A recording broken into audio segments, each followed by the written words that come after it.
G'day. 10 minutes, I've discovered, is all I'm allowed on YouTube. So, here we go, my little timer. Time flies when you're having fun, you know. Anyway, this video, that's from my Brazilian mate, Joe. So, t-shirt. He's the wardrobe person for today. The reason for this video is as a response to an incredible demand by people who've watched my previous video, both of them, to tell the story of my radio career, which in itself is pretty boring. But the way I got into radio is probably more interesting, so here's the story. I was a DJ at a disco in King's Cross, Sydney, pretty seedy sort of a place, which was not the sort of experience radio stations were looking for. And I thought to myself, well, I've got to get the legitimate broadcasting experience. So I nominated myself for a new talent show on Channel 10 in Sydney called New Faces, which mine was back then, not now. And I walked into the studio, and it was a massive studio with a huge audience and a bunch of adjudicators over here and cameras all over the place and people on the floor. And I thought, what am I doing here? This is a dumb idea. But I was given a script by somebody, and it had a list of all the programs upcoming that night. And I had to ad-lib from these notes. Yeah, right. Well, I'm not that dumb. The day before, I'd bought TV Times, which was a weekly magazine that listed all the programs for that week, and I wrote my own script, which I learned by heart. Parrot fashion. Every syllable. And I thought to myself, well, I don't care if they've made any program changes that night. I was going to stick to my memorised script and just pretend to be referring to their script. Anyway, the floor manager came over to me and he said, now what's going to happen is you've got 60 seconds, and after about 30 seconds I'll do something like that, and that'll mean you're halfway through, and then at the end of it do something like that, and it'll mean it's all over. Kaputski, good night, thank you very much. Well, that all went in one ear and out the other because I was far too nervous to take any notice. And the act before me, it was a bloke with a trick dog, and it went through hoops and did all that stuff. But then, right in the middle of the act, it decided to take a pee all over the floor. Cracked up the audience, but it made me more nervous because I had to follow this thing. So anyway, a bloke came out with a mop and went mop, mop, mop, and this is the early days video, so the program was videoed on Sunday afternoon and then shown later that night.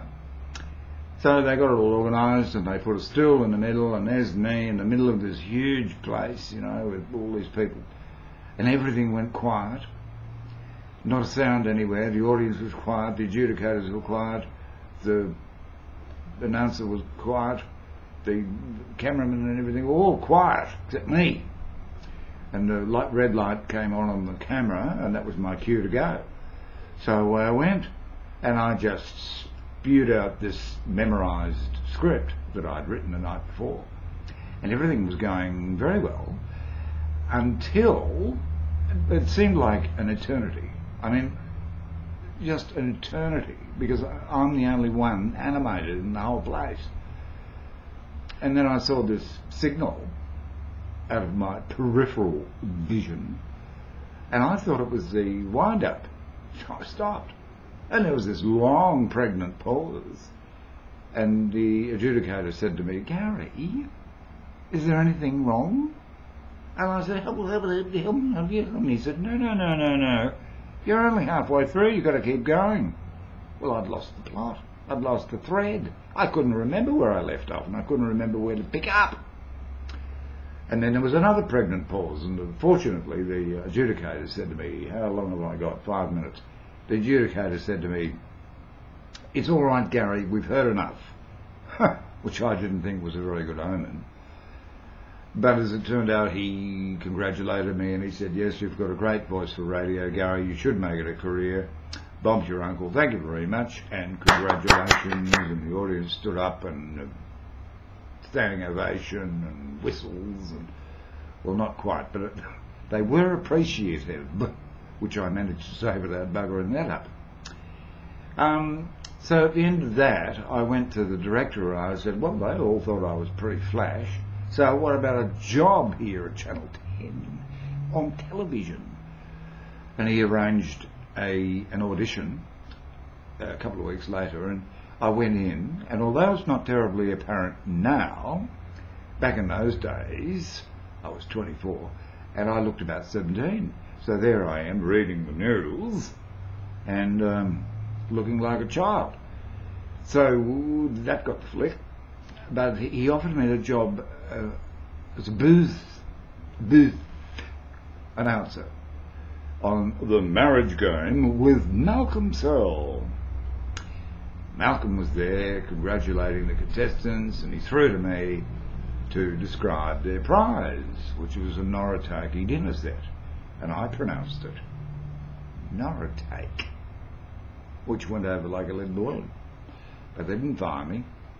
In fact, they thought I was pretty flash, and one night they put me out on the floor, in the middle of the floor, with cameras and people everywhere, and it was nerve-wracking to say the least, petrifying.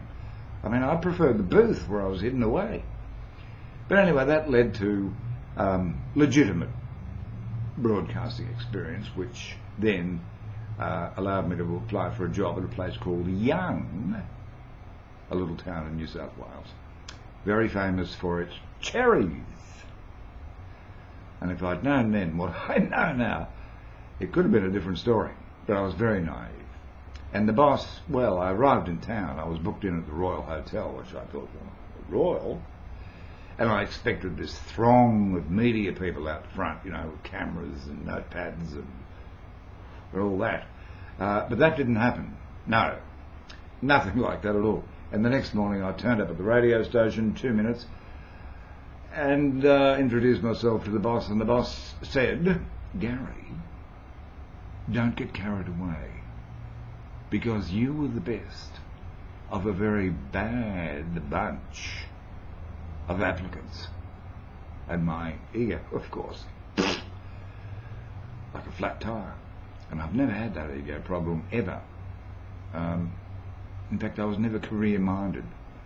I was having a party. I was paid to tell the time, read the weather and play music. Very flash.